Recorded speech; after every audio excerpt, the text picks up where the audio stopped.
গাজা ইস্যুতে Tel Aviv Canberra বাগযুদ্ধ, অস্ট্রেলিয়ার প্রধানমন্ত্রীকে বিশ্বাসঘাতক বললেন নেতানিয়াহু। ফিলিস্তিনের স্বাধীনতার পক্ষে অনড় আলবানিজ।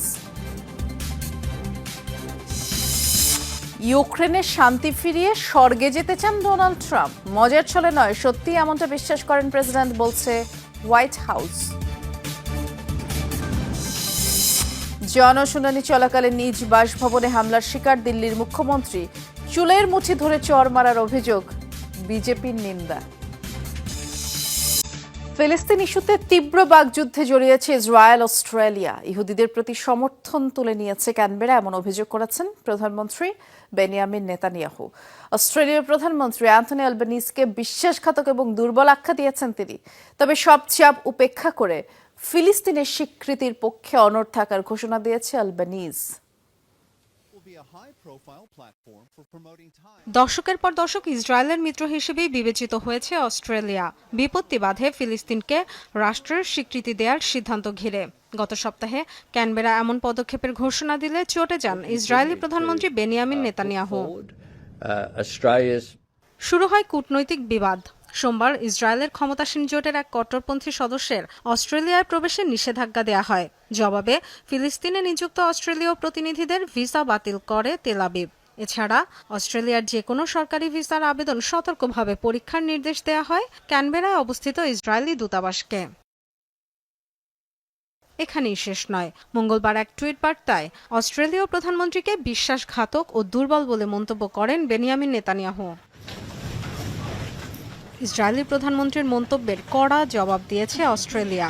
বোমা মেরে মানুষ হত্যা আর শিশুদের অভুক্ত ফেলে রাখার মধ্যে শক্তির পরিচয় প্রকাশ পায় না, এমন মন্তব্য করেছেন দেশটির স্বরাষ্ট্রমন্ত্রী।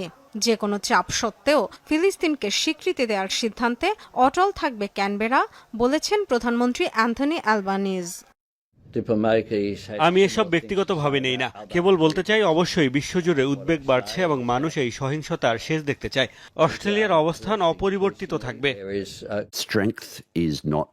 বোমা মেরে মানুষ উড়িয়ে দেয়া বা কত শিশুকে অভুক্ত রাখছেন তার উপর শক্তি নির্ভর করে না, বরং প্রধানমন্ত্রী অ্যান্থনি আলবানিজ যা করেছেন সেটাকেই শক্তি বলে। ফিলিস্তিনি জনগণের কথা বলা, স্বীকৃতির আশ্বাস দেয়াই হলো শক্তির পরিচয়। জাতিসংঘের ১৯৩টি সদস্য রাষ্ট্রের মধ্যে এ পর্যন্ত ১৪৭টি দেশ ফিলিস্তিনকে রাষ্ট্রীয় স্বীকৃতি দিয়েছে। এ তালিকায় অস্ট্রেলিয়া ছাড়াও যুক্ত হতে যাচ্ছে যুক্তরাজ্য, ফ্রান্স ও Canada. Dorothy Tasrin, Jamuna news. Gaza সিটিতে অতিরিক্ত আরও ৬০,০০০ সেনা মোতায়েন করবে ইসরায়েল। দেশটির প্রতিরক্ষা মন্ত্রী ইসরায়েল কাটস এ তথ্য জানিয়েছে। রিজার্ভ বাহিনী থেকে মোতায়েন করা হবে অতিরিক্ত এই সেনাদের। বুধবার থেকেই তাদের কাছে চিঠি পাঠানো শুরু করবে তেল আবিব। তবে ডাক পাওয়ার ২ সপ্তাহের মধ্যে অভিযানে নামতে হবে তাদের। এর মধ্যে যাবতীয় প্রস্তুতি নিতে হবে। ইসরায়েলি সেনাবাহিনীর তরফ থেকে জানানো হয়েছে, গাজা সিটিতে অভিযানের পাশাপাশি অন্যান্য ফ্রন্টেও মোতায়েন করা হবে সেনাদের। ইতোমধ্যেই কয়েক হাজার রিজার্ভ সেনাকে গাজায় অভিযানে পাঠিয়েছে ইসরায়েল। ইউক্রেন যুদ্ধ থামিয়ে স্বর্গে যেতে চান মার্কিন প্রেসিডেন্ট ডোনাল্ড ট্রাম্প। ফক্স নিউজের মর্নিং শো ফক্স অ্যান্ড ফ্রেন্ডসে ফোন কলে এই ইচ্ছের কথাই জানিয়েছেন তিনি। ইউক্রেনের শান্তি প্রতিষ্ঠা হতে পারে তার স্বর্গে যাওয়ার অন্যতম কারণ। ট্রাম্প যে মজার ছলে এমনটা বলেননি সেটি নিশ্চিত করেছে হোয়াইট হাউস। এর আগে একাধিক যুদ্ধ থামিয়ে বেশ কয়েকবার নোবেল শান্তি পুরস্কার দাবি করেছেন ট্রাম্প। ডোনাল্ড ট্রাম্প দ্বিতীয় দফায় হোয়াইট হাউসের দায়িত্ব নেয়ার পর বেশ কয়েকটি যুদ্ধ বন্ধে মধ্যস্থতাকারীর ভূমিকায় আছে যুক্তরাষ্ট্র। ইরান, ইসরায়েল, ভারত, পাকিস্তান ও থাইল্যান্ড, কম্বোডিয়ার সংঘাত থামিয়ে বিশ্বমঞ্চে নিজেদের পরাশক্তি রূপের প্রমাণ রেখেছে ইউএসএ। ট্রাম্পের দাবি, গত ৮ মাসে তিনি অন্তত ৬টি সংঘাত থামিয়েছেন। গাজা ইসরায়েলি আগ্রাসন ইস্যুতে বিতর্কিত অবস্থানে তুমুল সমালোচনা হলেও নিজেকে শান্তির অগ্রদূতী ভাবেন মার্কিন প্রেসিডেন্ট। হোয়াইট হাউসও তাকে কয়েকবারই পিস প্রেসিডেন্ট আখ্যা দিয়েছে। ইউক্রেন যুদ্ধ থামিয়ে এখন স্বর্গে যাওয়ার ইচ্ছে ট্রাম্পের। ফক্স অ্যান্ড ফ্রেন্ডস নামে ফক্স নিউজের এক অনুষ্ঠানে ফোন কলে ট্রাম্প বলেন স্বর্গে যেতে চান তিনি, আর সে পথে বাধা দূর হতে পারে ইউক্রেনে শান্তি প্রতিষ্ঠা হলে। I want to try and get to heaven if possible. I'm hearing I'm not doing well. I hear I'm really at the bottom of the totem pole. But if I can get to heaven, this will be one of the reasons. মজা ছলে নয়, প্রকৃতপক্ষে এমন বিশ্বাস ধারণ করেন Donald Trump. নিয়মিত ব্রিফিংয়ে সাংবাদিকদের প্রশ্নের জবাবে এমনটাই জানিয়েছেন হোয়াইট হাউসের মুখপাত্র Karoline Leavitt. He's partially seeking peace in order to get to heaven. Was he joking, or is there spiritual motivation behind his peace deals here? আমি মনে করি তিনি সিরিয়াস ছিলেন। প্রেসিডেন্ট আসলেই স্বর্গে যেতে চান। আমার ধারণা এই ব্রিফিং রুমে এখন যারা আছেন তারাও স্বর্গে যেতে চান। নিজেকে নোবেল শান্তি পুরস্কারেরও যোগ্য দাবিদার মনে করেন ট্রাম্প। একাধিকবার এই ইচ্ছের কথা জানিয়েছেন তিনি। এরই মধ্যে পাকিস্তান, কম্বোডিয়া, ইসরায়েলও তাকে সম্মানজনক এই পুরস্কারের জন্য মনোনয়ন দেওয়ার কথা নিশ্চিত করেছে। মোস্তফা মাহমুদ, যমুনা নিউজ। ইউক্রেনে সেনা পাঠাবে না যুক্তরাষ্ট্র। ফক্স নিউজকে দেয়া এক সাক্ষাৎকারে এই নিশ্চয়তা দিয়েছেন মার্কিন প্রেসিডেন্ট ডোনাল্ড ট্রাম্প।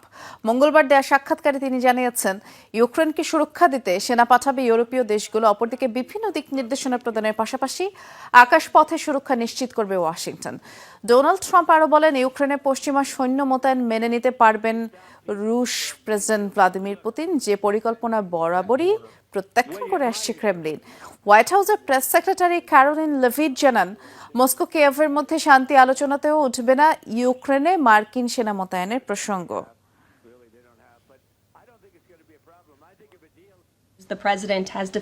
প্রেসিডেন্ট জানেন দীর্ঘমেয়াদে শান্তি প্রতিষ্ঠায় নিরাপত্তা গ্যারান্টি কতটা গুরুত্বপূর্ণ। তবে তিনি নিশ্চিত করেছেন ইউক্রেনের মাটিতে মার্কিন সেনাদের পদচিহ্ন পড়বে না। দিক নির্দেশনা সহ অন্যান্য উপায়ে ইউক্রেনকে সাহায্য করবে ওয়াশিংটন। এ বিষয়ে ইউরোপীয় মিত্রদের সাথে যোগাযোগ করছে আমাদের জাতীয় নিরাপত্তা দল। বর্তমান ও সাবেক ৩৭ কর্মকর্তার নিরাপত্তা ছাড়পত্র বাতিল করল যুক্তরাষ্ট্র। তাদের বিরুদ্ধে জাতীয় এবং সংবেদনশীল গোয়েন্দা তথ্য রাজনৈতিক উদ্দেশ্যে ব্যবহারের অভিযোগ আনা হয়েছে। মঙ্গলবার সামাজিক যোগাযোগে পোস্ট করা এক বার্তায় এই বিষয়টি জানিয়েছেন মার্কিন গোয়েন্দা প্রধান তুলসি গ্যাবার্ড। ছাড়পত্র বাতিল হওয়া কর্মকর্তাদের অনেকেই প্রেসিডেন্ট ডোনাল্ড ট্রাম্পের সমালোচক। এছাড়া ২০২০ সালের নির্বাচনে রুশ হস্তক্ষেপ মামলায় অভিযুক্ত জ্যেষ্ঠ কর্তাদেরও নাম রয়েছে তালিকায়। তাদের অবশ্য নাম পরিচয় প্রকাশ করা হয়নি। উচ্চপদস্থ কর্মকর্তাদের নিরাপত্তা ছাড়পত্র বাতিলের ঘটনা যুক্তরাষ্ট্রে বিরল। নিজ বাসভবনে হামলার শিকার হয়েছেন দিল্লির মুখ্যমন্ত্রী রেখা গুপ্তা। বুধবার স্থানীয় সময় সকালে সাপ্তাহিক জনশুনানি চলাকালে অতর্কিত হামলা চালায় এক মাঝবয়সী ব্যক্তি। মুখ্যমন্ত্রীকে গালিগালাজ করা সহ চুলের মুঠি ধরে চড় মারার অভিযোগ উঠছে ওই ব্যক্তির বিরুদ্ধে। ঘটনাস্থলেই হামলাকারী আটক হয় এবং পুলিশি হেফাজতে তার পরিচয়ে জানা যায়। এই ঘটনায় উত্তেজনা সৃষ্টি হয়েছে ভারতের রাজনীতিতে। বিপক্ষ দলের উপরে সন্দেহ করছে বিজেপি।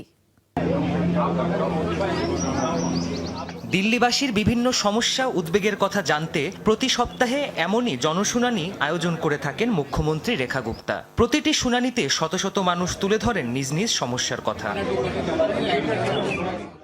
তবে বুধবারের জনশুনানিতে ঘটে অনাকাঙ্ক্ষিত এক ঘটনা। অনুষ্ঠান চলাকালে নিজ বাড়িতেই হামলার শিকার হন এই নারী মুখ্যমন্ত্রী। একটি কাগজ দেওয়ার কথা বলে মুখ্যমন্ত্রীর বাসভবনে প্রবেশ করে হামলাকারী। চুলের মুঠি ধরে চড় মারার অভিযোগও উঠেছে ওই ব্যক্তির বিরুদ্ধে। হাতে ও মাথায় আঘাত পান রেখা। পরবর্তীতে হাসপাতালে নিয়ে যাওয়া হয় আহত মুখ্যমন্ত্রীকে। এটা অনেক বড় অপরাধ। মুখ্যমন্ত্রীর সাথে কথা বলছিল হামলাকারী, হঠাৎ চড় মেরে বসে ওই ব্যক্তি। গেটের কাছাকাছি পৌঁছে দেখি প্রচুর ঝামেলা হচ্ছে। জানতে পারি মুখ্যমন্ত্রীকে চড় মারা হয়েছে। এটা খুবই অন্যায়। ঘটনাস্থলে থাকা পুলিশ মুহূর্তেই আটক করে ওই ব্যক্তিকে। হেফাজতে নিয়ে জিজ্ঞাসাবাদের পর শনাক্ত হয় হামলাকারীর পরিচয়। প্রাথমিক জিজ্ঞাসাবাদে জানা যায় হামলাকারীর নাম রাজেশ সাকরিয়া। ৪১ বছর বয়সী এই ব্যক্তি গুজরাটের অধিবাসী। গেল ২৪ ঘন্টা ধরে মুখ্যমন্ত্রীর বাসভবনের আশপাশে ঘুরতে দেখা যায় অভিযুক্তকে।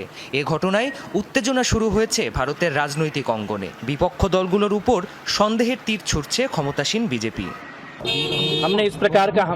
এটা কোনো সাধারণ হামলা নয়। প্রচন্ড ঘৃণার সাথে এই কাজটা করা হয়েছে। অভিযুক্তকে মুখ্যমন্ত্রীর বাসভবনের আশেপাশে ঘুরে বেড়াতে দেখা গিয়েছে। এ ঘটনার সাথে অবশ্যই আরো অনেকে জড়িত। মুখ্যমন্ত্রীর বাসভবন ও আশপাশের এলাকা ঘিরে রেখেছে দিল্লি পুলিশ। জিজ্ঞাসাবাদ করতে হেফাজতে নেওয়া হয়েছে অভিযুক্তের পরিবারকে। হামলাকারীকে মানসিক ভারসাম্যহীন দাবি করছেন তার মা। দাবি, দিল্লির রাস্তা থেকে কুকুর সরানোর সিদ্ধান্তের কারণেই এমন আচরণ করছে অভিযুক্ত ওই যুবক। আমার ছেলে মানসিকভাবে ভারসাম্যহীন ও রিকশা চালায়। ছেলে আছে দুটো। রাস্তা থেকে কুকুর সরিয়ে নেওয়ার ভিডিও দেখে ও এমন পাগলামি করেছে। দিল্লিতে মুখ্যমন্ত্রীর উপর হামলার ঘটনা এটিই প্রথম নয়। এর আগে জনসমাবেশ করার মুহূর্তে হামলার শিকার হন দিল্লির সাবেক মুখ্যমন্ত্রী অরবিন্দ কেজরিওয়াল। প্রাণপ্রতিম কুণ্ডু, যমুনা নিউজ। দিল্লির 50টি স্কুলে একযোগে বোমা হামলার হুমকি এসেছে। এই ঘটনায় ভারতের রাজধানী জুড়ে আতঙ্ক ছড়িয়ে পড়েছে। বুধবার স্থানীয় একটি স্কুলের ইমেইলে বোমা হামলার হুমকি দেওয়া হয়। খবর পেয়ে স্কুলে অভিযানে নামে বম্ব স্কোয়াড এবং নিরাপত্তা রক্ষীরা। বাচ্চাদের স্কুল থেকে নিতে স্কুলে ছুটে আসে অভিভাবকরা। নিরাপত্তা বাহিনীর তদন্তে জানা যায় দ্য টেরোরাইজার্স 111 গ্রুপ নামের একটি সাইবার গ্রুপ ইমেইলের মাধ্যমে এই হুমকি প্রেরণ করে। স্কুলগুলোর আইটি সিস্টেম হ্যাক করা হয়েছে বলেও জানায় হুমকিদাতারা। জানানো হয় স্কুলগুলোতে পাইপ বোমা এবং বিস্ফোরক বসানো হয়েছে। $5,000 মূল্যের ক্রিপ্টোকারেন্সিও দাবি করে তারা। এর আগেও ভারতের বেশ কয়েকটি স্কুল এমনকি বিশ্ববিদ্যালয়ে বোমা হামলার হুমকি আসে, তবে পরে তা ভুয়া বলেই জানা যায়। অভাবনীয় গতিতে পারমাণবিক ভান্ডার সমৃদ্ধ করছে পরাশক্তি চীন। 2030 সাল নাগাদ 1000 খানেক নিউক্লিয়ার ওয়ারহেড মজুত হবে বেইজিংয়ের অস্ত্র ভান্ডারে। জল, স্থল, আকাশ 3 পথেই শক্তিশালী হচ্ছে পিপলস লিবারেশন আর্মি।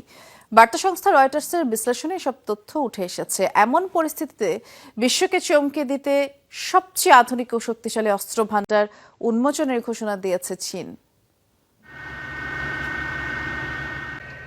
বিশ্বের তৃতীয় এবং এশিয়ার সবচেয়ে বড় দেশ চীনকে ধরা হয় আধুনিক পৃথিবীর অন্যতম পরাশক্তি হিসেবে।